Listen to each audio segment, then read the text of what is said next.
അനന്തത്തെ അറിഞ്ഞയാൾ രാമാനുജൻ എന്ന പ്രതിഭയുടെ ജീവിതം.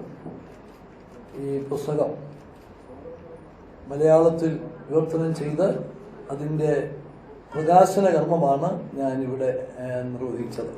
ശ്രീനിവാസ രാമാനുജത്തിൻ്റെ 125ാം ജന്മവാർഷികമാണ്. ആ അവസരത്തിൽ കേരളം ആ ആഘോഷത്തിൽ പങ്കുചേർന്നത് അഭിമാനകരമായ ഒരു പ്രവർത്തനത്തോടു കൂടിയാണ്. അത് ശ്രീ രാജശേഖര പിള്ളയെ ഞാൻ പ്രത്യേകമായിട്ട് അഭിനന്ദിക്കുകയാണ്. അദ്ദേഹമാണ് ആ കാര്യത്തിൽ ഇനിഷ്യേറ്റീവ് എടുത്തത്.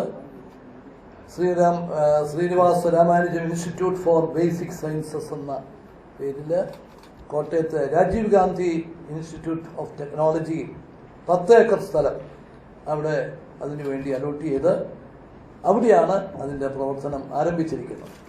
ഈ 125ാം വാർഷികം കൊണ്ടാടുന്ന അവസരത്തിൽ ലോകം കണ്ട ഏറ്റവും വലിയ പ്രതിഭ, ഇന്ത്യയുടെ ഒരു വലിയ അഭിമാനം, അദ്ദേഹത്തെ ആദരിക്കുന്നതിൽ ബഹുമാനിക്കുന്നതിൽ കേരളം മുന്നിൽ എന്ന് കാണിക്കത്തക്ക വിധത്തിലുള്ള ഒരു ഇൻസ്റ്റിറ്റ്യൂട്ടാണ് അദ്ദേഹത്തിൻ്റെ ഈ ഓർമ്മയ്ക്കായിട്ട് സ്ഥാപിച്ചിട്ടുള്ളത്.